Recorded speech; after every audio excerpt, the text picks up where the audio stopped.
previously on The Revolution. Washington's troops needed their French allies to defeat Cornwallis at Yorktown. General Rochambeau, the French commander, suggests a long-range siege of cannon and water. It's important to remember that France is in this conflict not to secure American independence. France is in this conflict to humiliate the British Empire. I have the mortification to inform Your Excellency that I have been forced to surrender the troops under my command. General Charles Cornwallis. Cornwallis is so humiliated by the defeat that he cannot surrender in person to George Washington. For the Americans, certainly there are euphoric feelings of victory. Now, though, the more difficult task of building a nation begins.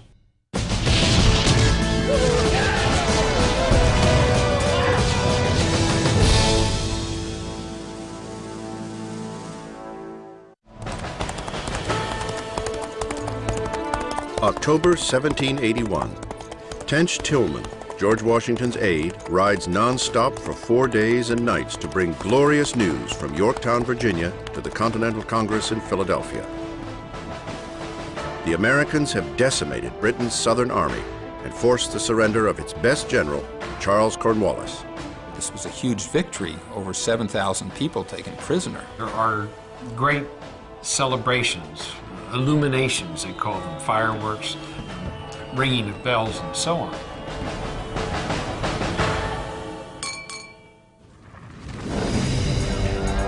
But the joy in Philadelphia is anything but unanimous.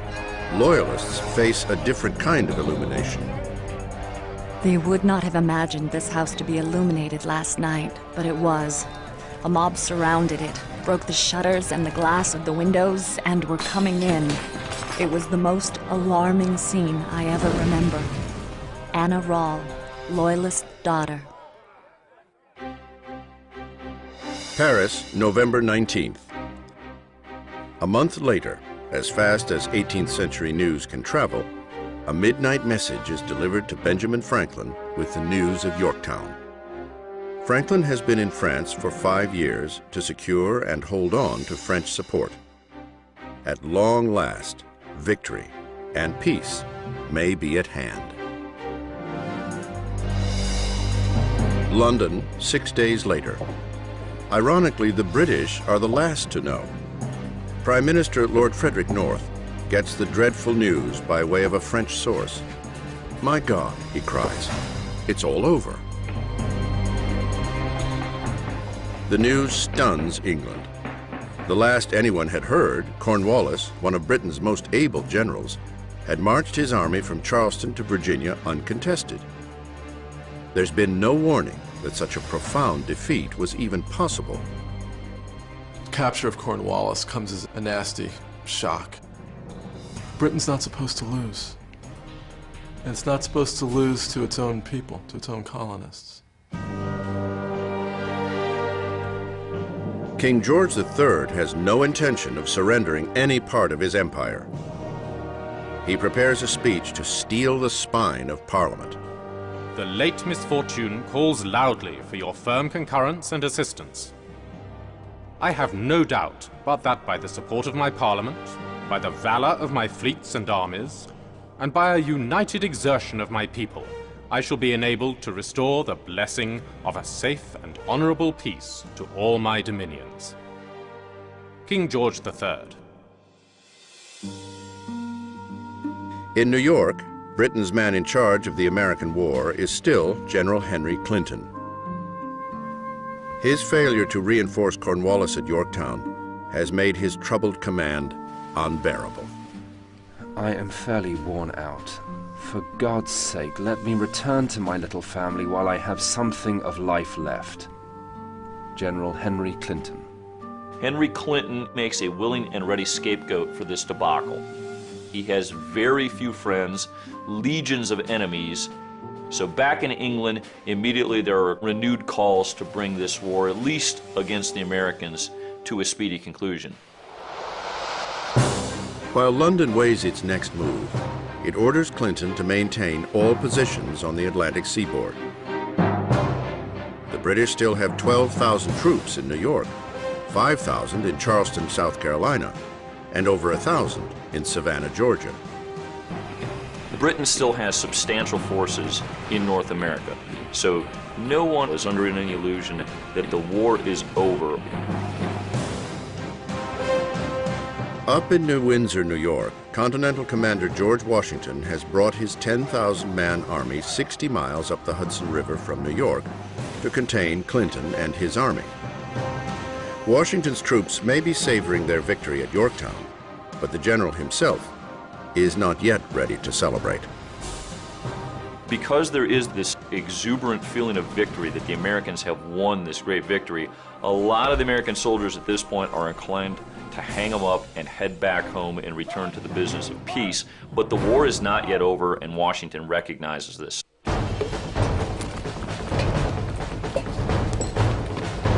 Yorktown didn't end it. The British and the Loyalists in the Carolinas and in Georgia wouldn't lay their arms down.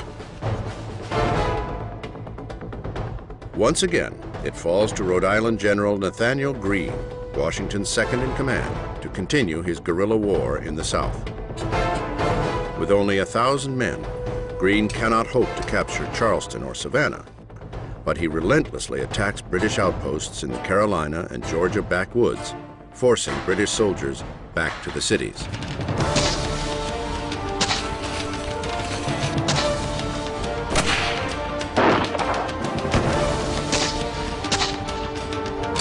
Greene and his men never let up on the enemy in some of the bitterest fighting of the entire war.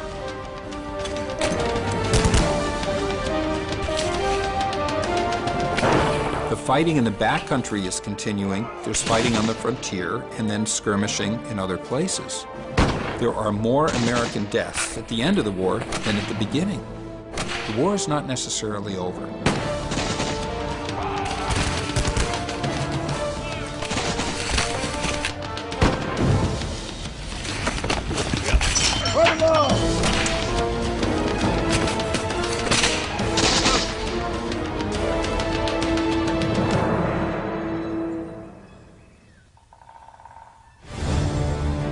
London, February 1782.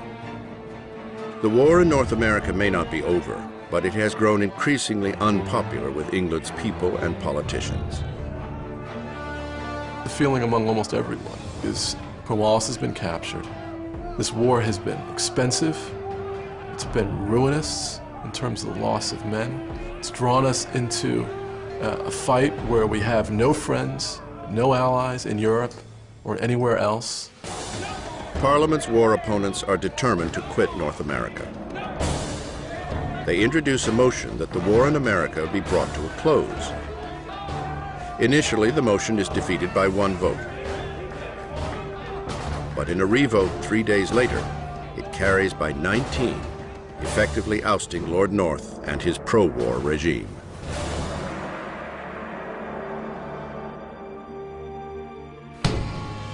The king is furious. Now, with the opposition in power, he must agree to end the war, despite his firm belief that an independent America will weaken, perhaps destroy his empire. He fumes, even contemplates resigning, as Parliament sets about the complex business of obtaining a workable peace. By spring, the major conflict moves from the battlefields in America to the peace table in France. Will Britain recognize American independence? What will the French demand for their contribution to the war? The future of America now rests on the shoulders of a negotiating team headed by the wise and cunning Benjamin Franklin. London, spring 1782. The 6 months of limbo after the American victory at Yorktown is starting to break. Parliament has voted to end the war in America and forced out its Prime Minister, Lord North. In New York, a worn-out General Henry Clinton gets his wish and is relieved of his command. He has been fighting this war nearly from the beginning, from Bunker Hill in 1775 to Yorktown. For the last 4 years, Clinton has served as Commander-in-Chief. His greatest moment was capturing Charleston in 1780. But he exits America forever tarnished by the catastrophic failure at Yorktown. Clinton's replacement, Sir Guy Carleton, the former Governor-General of Canada, is charged with ending hostilities and withdrawing British troops. George Washington, ever wary, keeps his army alert and ready for any British action. From the former infatuation, duplicity, and perverse system of British policy, I am induced to doubt everything, to suspect everything. General George Washington. In Paris, peace negotiations begin somewhat tentatively in April. The Continental Congress has instructed the venerable Benjamin Franklin to sort through the many political agendas of the French, British, Spanish, and Dutch, whose recognition America will need to secure its independence. Franklin is the one sitting in Paris when the peace feelers are first put forward. So it's his job to begin to separate the valid ones from the sort of less serious ones, to figure out which emissary is really bearing negotiating power, which is not as easy as it sounds. But he holds this whole mess of peace feelers in place until he's joined in Paris by John Jay and ultimately by John Adams. John Adams is currently in the Netherlands seeking Dutch recognition of the United States and is soon to join Franklin at the Paris peace table. 37-year-old John Jay, a lawyer from New York and a former president of Continental Congress, is the youngest member of the American Peace Commission and plans to arrive in Paris by June. For now, Franklin is on his own, just the way he likes it. What Britain wanted out of negotiations, more than anything else, was to separate the United States from France. Because a persistent French-U.S. alliance would be a horrific prospect. Which is exactly what France is hoping for. France has a great stake in the outcome. Franklin's ally, French Foreign Minister Comte de Vergennes, persuaded his king, Louis XVI, to declare war on Britain, his perennial enemy. Since joining the war in 1778, France has thrown its army and navy into the fight and has lent the Americans $31 million. Vergennes is anxious for a satisfying payoff to his investment, American independence that will decimate England's wealth, trade, and power.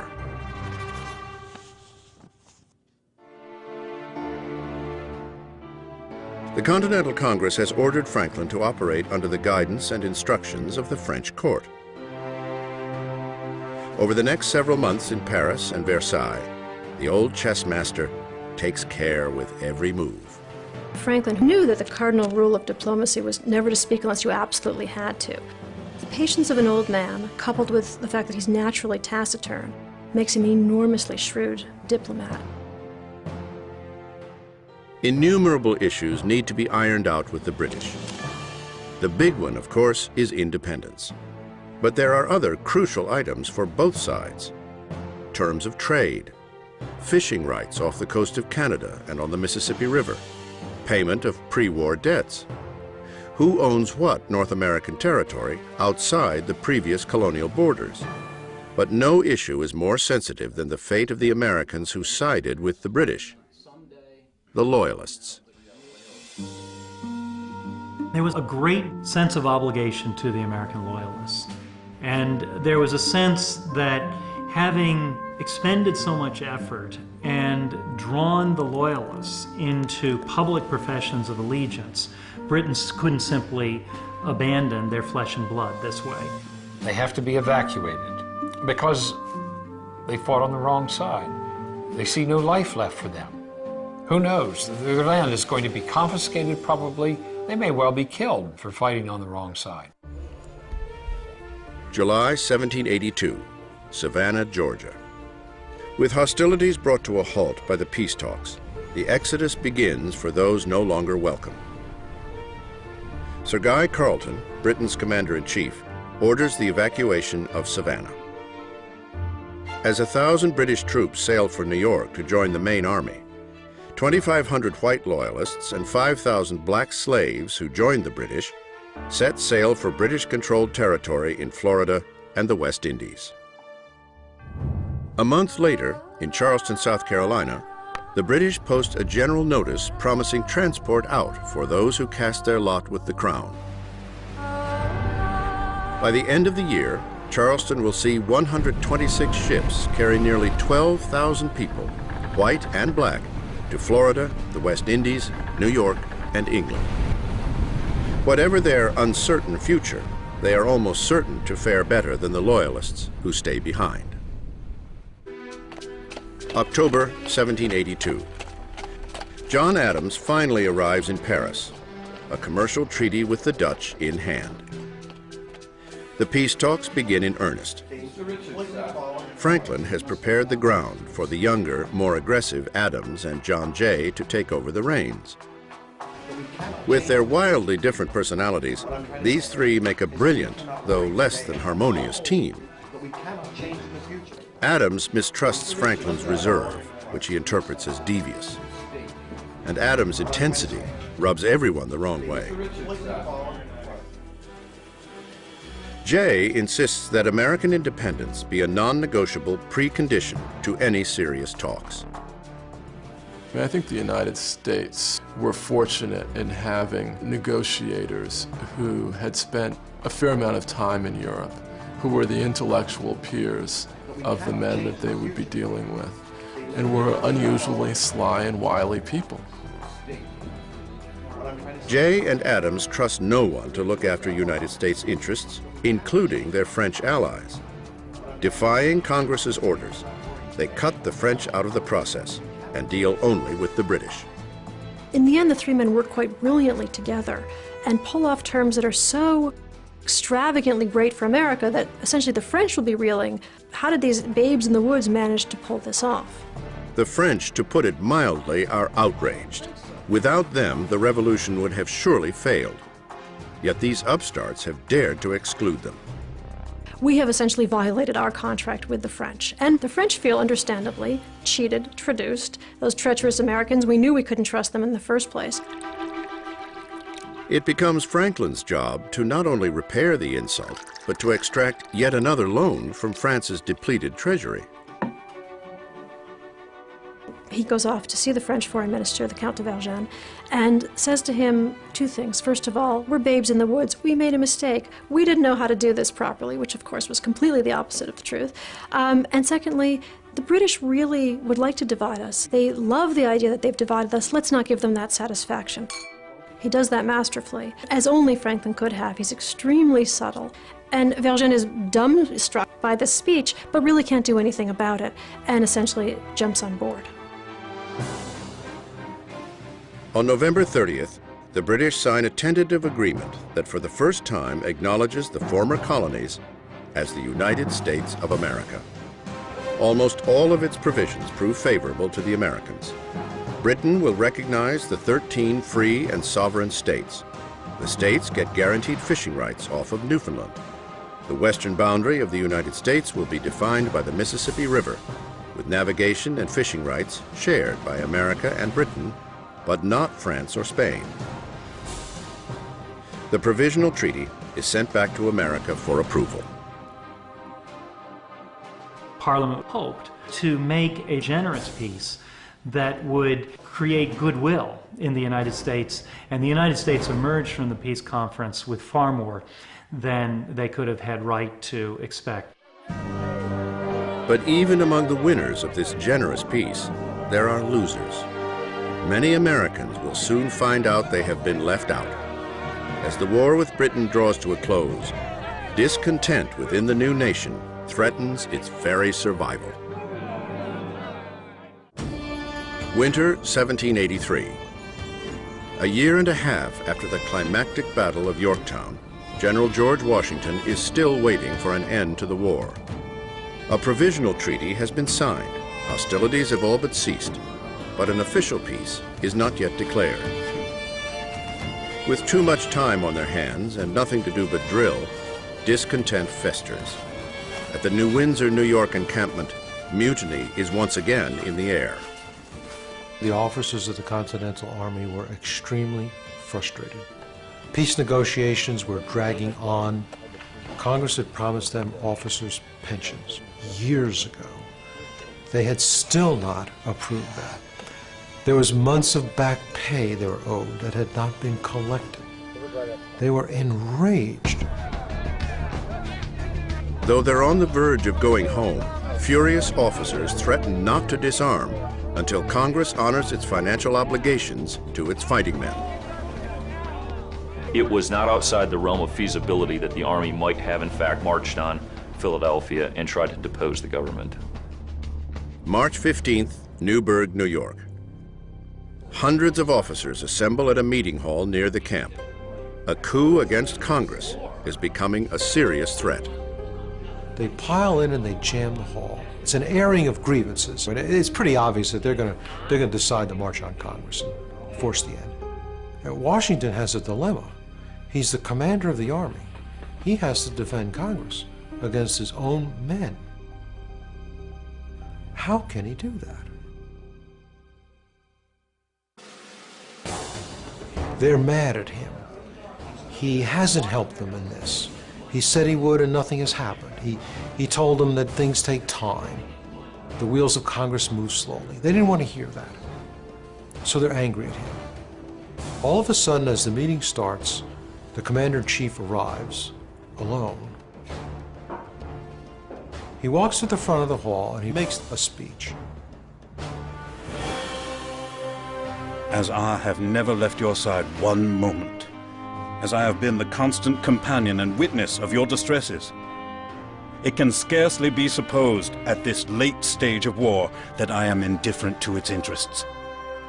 This dreadful alternative of either deserting our country in the extremest hour of her distress or turning our arms against it has something shocking to it that humanity revolts at the idea. My God!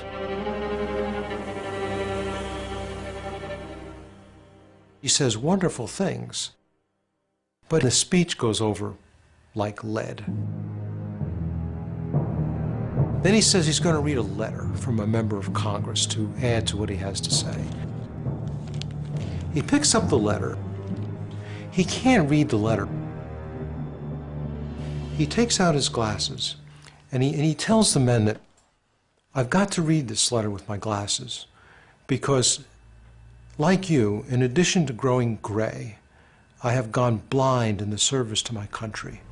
And this ad-lib line that he didn't intend to say hits these men like a punch to the stomach. And then all of a sudden, these tough, hard soldiers, they begin to weep uncontrollably. This admiration for the commander. He never took a vacation. He's been at the front lines being shot at like us. He's held us together for 8 years. Everywhere we've been, he's been with us. There's this unbelievable connection between the officers and him. That was the end of the rebellion. There was no rebellion.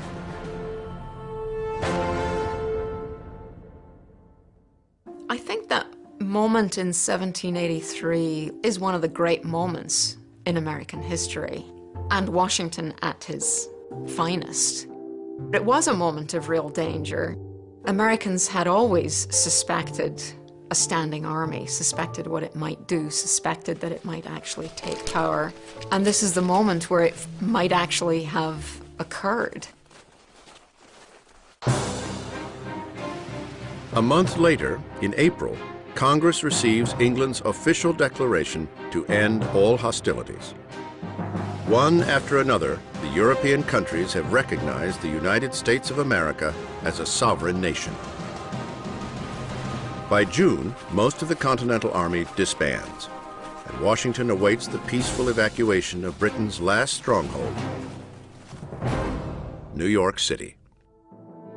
New York has become the last safe place for loyalists.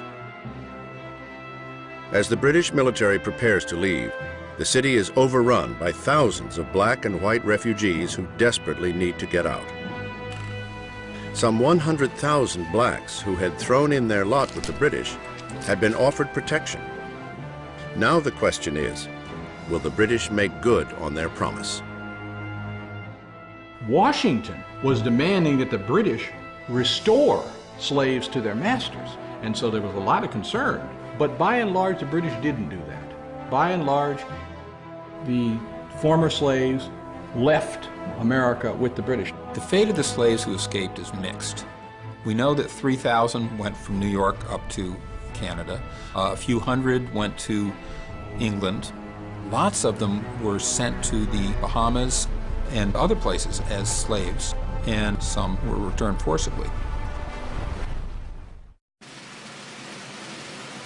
By the fall, the Treaty of Paris is signed. In November, the last of the British soldiers leave New York. After 7 long years, General George Washington, with what remains of his army, returns triumphant to New York City, the scene of his most humiliating defeat. One eyewitness observes, "The troops that marched in were ill-clad and weather-beaten, and made a forlorn appearance. But then they were our troops. And as I looked at them and thought upon all they had done for us, my heart and my eyes were full, and I admired and gloried in them the more." Americans can finally celebrate. After a war that's inflicted 25,000 military deaths, 1% of the U.S. population, the people are ready to leave war behind and look to the future. Everyone realizes that something momentous has happened, but the joy will be short-lived. The war is at an end, but the American Revolution is far from over. We've only seen the first act. The political and social sorting out was far from over.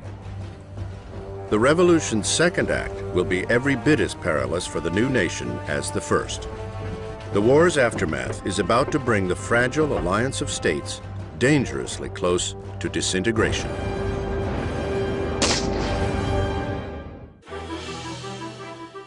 The Continental Congress, December 23, 1783. Having now finished the work assigned me, I retire from the great theater of action, and bidding an affectionate farewell to this august body under whose orders I have so long acted, I here offer my commission, and take my leave of all the employment of public life. George Washington. At this moment, if he wanted to, George Washington could rule the new United States. But he walks away. He submits $100,000 for expenses, asks no payment for his services, and he goes home to Mount Vernon. George Washington's decision startled everyone. What happens in revolutions is that the head of the revolutionary army that wins takes over. You become a king or a dictator for life. You take over. You don't leave and go home. He never really thought about it. It was time to go, and he went. The war is finally over. The British and their loyalists, both white and black, are gone. The American army has, for the most part, disbanded. But many in America will soon realize that the long-awaited peace is anything but. For American Indians, the revolution was a disaster. They were on the losing side, and the British walked away from their Indian allies. The same American weapons, the same American officers, the same American enlisted men in many cases, turned their guns west against the Native Americans. And a long war of national expansion into the West occurred. But it's not just the Indians who suffer. The end of the war brings political and economic chaos. Fear and anger spread through all 13 states at every level. People are tired out. The economy was in shambles. There was no currency at the end of the war. It had lost all its value. There's serious economic problems. The new United States is really a very fragile country. A lot of their leaders are very worried. Exactly how they're going to keep this group of states together is always a question. The only thing binding the states into a union are the Articles of Confederation, a very weak compact that assigns joint policy-making power to the Continental Congress. The Congress cannot, however, regulate trade, levy taxes, or issue currency.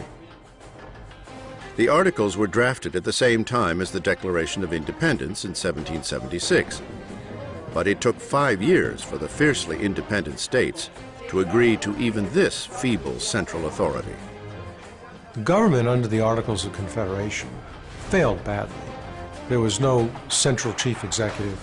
Congress had no power to tax. There were rebellions against authority. The revolution that started over British taxes has ended up with new conflicts over state taxes. Returning veterans are losing their farms to bankers and tax collectors. This is not what they fought for, and many are ready to take action. Take the farmer in Massachusetts. At the end of the war, in a broken economy, he can't pay his taxes. And the legislature says we can't retire the revolutionary debt, which is huge, without imposing taxes. So we have a very difficult situation here. It leads to Shays' Rebellion in 1786. Daniel Shays is a fed-up veteran and farmer from western Massachusetts. In August 1786, he leads 4,000 men on an armed insurrection against county and state courts to halt farm foreclosures. The same men who fought in the Massachusetts line in the Revolution are now fighting against their own government.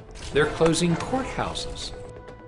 In September, Shays' rebels force closure of Massachusetts' highest court, the Supreme Court in Springfield. The Massachusetts governor sends 4,400 state militiamen to put down the rebellion.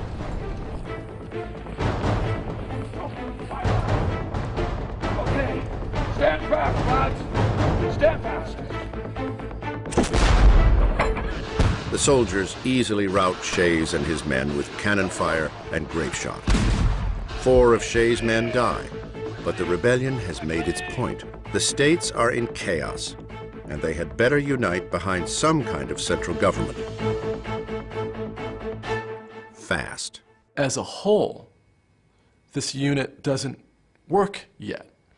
And if it doesn't find a way to work, what's going to be the mechanism that's going to ensure that that independence is preserved and secured? We, the people of the United States, in order to form a more perfect union, establish justice, ensure domestic tranquility. In the coming months, provide for the common defense. The quest for a more perfect union will begin. Do ordain and establish this Constitution of the United States. These are the grand words that will soon introduce a brand new constitution to the people of a floundering nation. But finding grand words will be the easy part. The hard part will be coming up with a compact to satisfy all the competing interests before the whole noble experiment falls apart. May 1787, Philadelphia. It's now or never for the anything but United States of America. If they don't come up with a constitution to establish a functioning central government, the new nation will most certainly implode. The states send 55 delegates to a constitutional convention to repair the woefully inadequate Articles of Confederation. There are all kinds of questions about what's going to be the direction for this new nation. And you can't have 13 different answers, you need to have one answer. These men are charged with nothing less than devising a whole new system of government. The one thing they can agree on is to keep the proceedings secret to ensure candor and allow a full range of argument. Among the group are both new and old faces, including the most revered man in America. Washington is the presiding chairman, the president of the Constitutional Convention. His presence is very important for the legitimacy of this new Constitution. The last thing George Washington wanted to do after 8 grueling years of war was leave his beloved Mount Vernon home. At 55, he is tempted to rest on his laurels, but he is keenly aware that all his efforts could be undone if government doesn't change. I think Washington is nervous about what's going to happen to the country if they don't have a new form of government. He has a national vision of America. That's why he's important to be in that room. There are other visions in the room. Alexander Hamilton from New York is a brilliant 32-year-old war veteran and attorney. Benjamin Franklin, the great negotiator, now old, frail, but ever wise and reliable, joins the Pennsylvania delegation. Among the missing are two of the Revolution's most forceful voices, John Adams and Thomas Jefferson, who are serving as foreign ministers in England and France. Adams and Jefferson just, I think, are frantic with the fact that a new government's being written about and they're not there. In their place, the man with the plan, the Virginia Plan, is James Madison, a 36-year-old career politician from Virginia. Madison knew this moment would come and has spent years formulating a new governing structure. His Virginia Plan, with a foundation as old as the Greeks and as recent as the state's own constitutions, proposes 3 branches of government: an executive, a 2-house legislature, and a judiciary, with each branch serving as a check on the power of the others. Throughout the hot summer of 1787, arguments rage about the balance of power between large states and small states, between South and North, between civilian and military authority. There's a real concern about democracy run amok. There's a real concern about monarchism returning. There's a concern about the states having too much power. There's a concern about this new national government having too much power. And so it's really a balancing act to make sure that there's a structure that does not let anyone monopolize power. A lot of folks in the country fear a new democratic federal government, just as they fear the power of the crown. Another big issue, how are you going to represent people? You can have 2 houses, but do you count the small states the same as the big states, or the big states overwhelm the small states? How are you going to get around that? The months wear on and tempers wear thin. Some delegates go home, and some states threaten to bolt. I fear, worries Alexander Hamilton, that we shall let slip the golden opportunity of rescuing the American empire from disunion, anarchy, and misery. But under Washington's patient hand, the delegates stay the course, and the long days and nights of argument and compromise produce a workable draft. It is only 4 pages, made up of a preamble and 7 articles that outline the structure of a new national government. Article 1, Section 1. All legislative powers shall be vested in a Congress of the United States, which shall consist of a Senate and a House of Representatives. You can have 2 senators from each state, and they'll be sort of where the brains are. And representatives in the House of Congress will be apportioned by population. And that's where the virtue will lie, the sort of sense of what the people want. So if you have them both, you get the wisdom of the Senate and the virtue of the people. Article 2, Section 1. The executive power shall be vested in a President of the United States of America. He shall hold his office during a term of 4 years, and together with the Vice President... Washington exerts his greatest influence in fashioning the unprecedented role of an elected president. After years of wrangling with Continental Congress during the war, he knows better than anyone the need for a decisive executive. The president will execute the laws of Congress, and as a civilian, will act as the commander-in-chief of the National Army and Navy. Military tyranny, something they're determined to avoid. So the respect for civilian authority is something that plays a large role in the new Constitution. These first 2 articles and the third, establishing a Supreme Court, form the heart of an unprecedented democracy. But the document also contains a blatant anomaly: slavery. Slavery was in clear counterpoint to the ideals of the Revolution But these guys believed very strongly, particularly in the plantation economies, that slavery was the basis of their livelihood. Many of them felt that slavery was wrong. Those who were dependent upon it could not figure out a way to escape it. With the South threatening to secede, the delegates agreed to continue the importation of slaves for another 20 years. Another clause prohibits any state from harboring or freeing escaped slaves from their masters. For the purpose of counting population, slaves are defined as 3/5 of a person. Otherwise, they are property, not people. Even though slavery was such a hot topic of discussion at the convention, the word slave or slavery does not appear in that document at all. You will find slavery talked about, just not named. You know, they will use euphemisms like those not free, other persons, and so on. Slavery is so interwoven in the economy of the South that they just can't bring themselves to right this wrong. And they basically postpone the problem to be reckoned with on another day. That day became the Civil War. It was a pretty bad day. On September 17, 1787, 39 exhausted delegates signed the finished document. The Constitution they have fashioned to form a more perfect union is an imperfect compromise of visions, and few of the signers, if any, are truly satisfied. But with characteristic optimism, Benjamin Franklin sets aside his own reservations and fully endorses it. I think it will astonish our enemies who are waiting to hear that our states are on the point of separation. Thus I consent to this Constitution because I expect no better, and because I am not sure that it is not the best.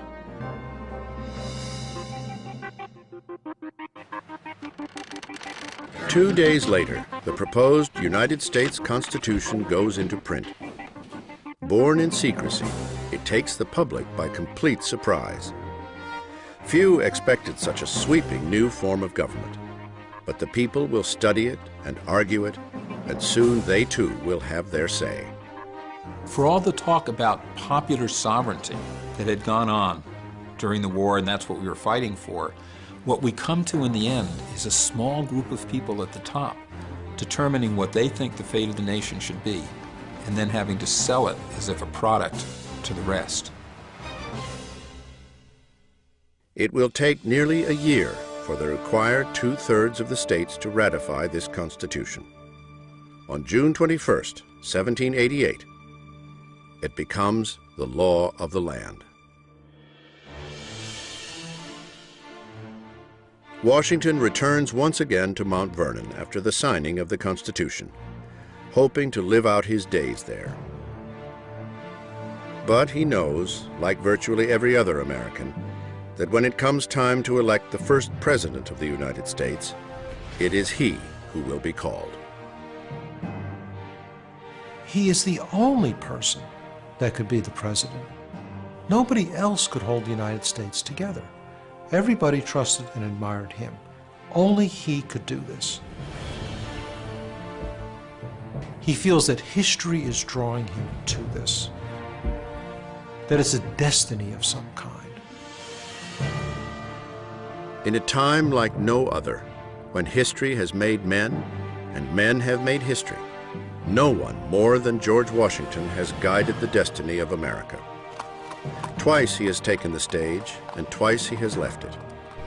Now, for the third time, his people and the lure of posterity call him to take the helm of this new nation and lead it into its unprecedented and uncertain future as the United States of America. Next time on The Revolution, Washington will begin the trek from retirement in Mount Vernon to New York for his inauguration as the first president of the United States of a new America. It isn't that they think he should be the president. He must be the president.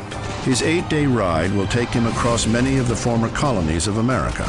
It is a journey that will have the future president not only looking ahead, but looking back at what made George Washington the greatest American general.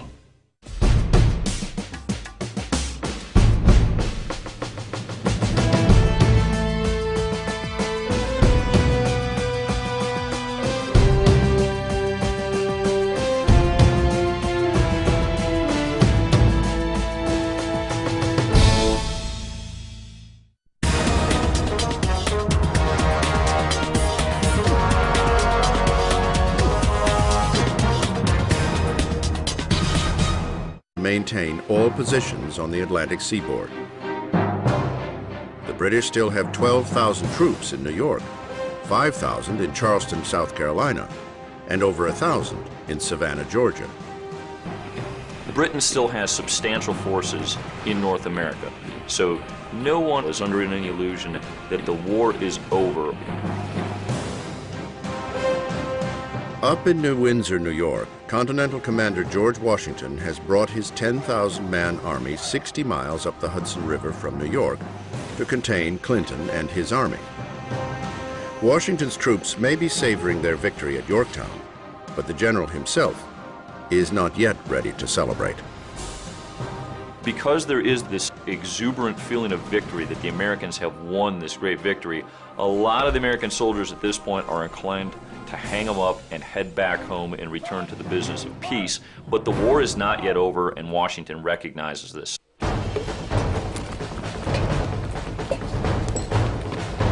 Yorktown didn't end it. The British and the... Loudly for your firm concurrence and assistance. I have no doubt but that by the support of my Parliament, by the valor of my fleets and armies, and by a united exertion of my people, I shall be enabled to restore the blessing of a safe and honorable peace to all my dominions. King George III. In New York, Britain's man in charge of the American war is still General Henry Clinton. His failure to reinforce Cornwallis at Yorktown has made his troubled command unbearable. I am fairly worn out. For God's sake, let me return to my little family while I have something of life left. General Henry Clinton. Henry Clinton makes a willing and ready scapegoat for this debacle. He has very few friends, legions of enemies. So back in England, immediately there are renewed calls to bring this war, at least against the Americans, to a speedy conclusion. While London weighs its next move, it orders Clinton to Philadelphia. The Americans have decimated Britain's southern army and forced the surrender of its best general, Charles Cornwallis. This was a huge victory, over 7,000 people taken prisoner. There are great celebrations, illuminations, they call them, fireworks, ringing of bells, and so on.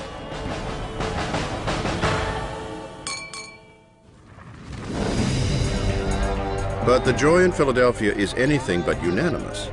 Loyalists face a different kind of illumination. They would not have imagined this house to be illuminated last night, but it was. A mob surrounded it, broke the shutters and the glass of the windows, and were coming in. It was the most alarming scene I ever remember. Anna Rahl, Loyalist daughter. Paris, November 19th. A month later, as fast as 18th century news can travel, a midnight message is delivered to Benjamin Franklin with the news of Yorktown.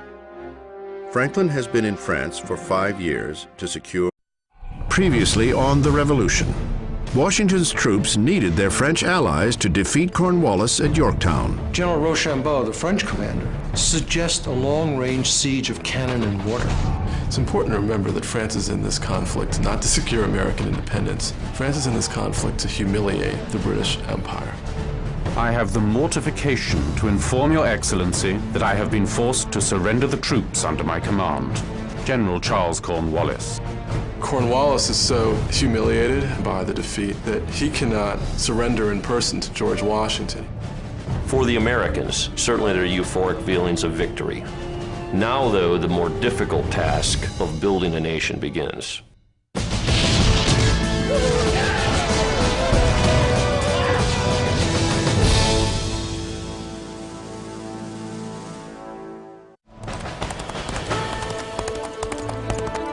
October 1781.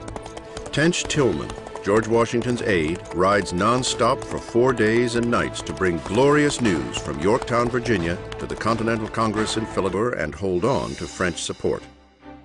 At long last, victory and peace may be at hand. London, 6 days later. Ironically, the British are the last to know. Prime Minister Lord Frederick North gets the dreadful news by way of a French source. "My God," he cries, "it's all over."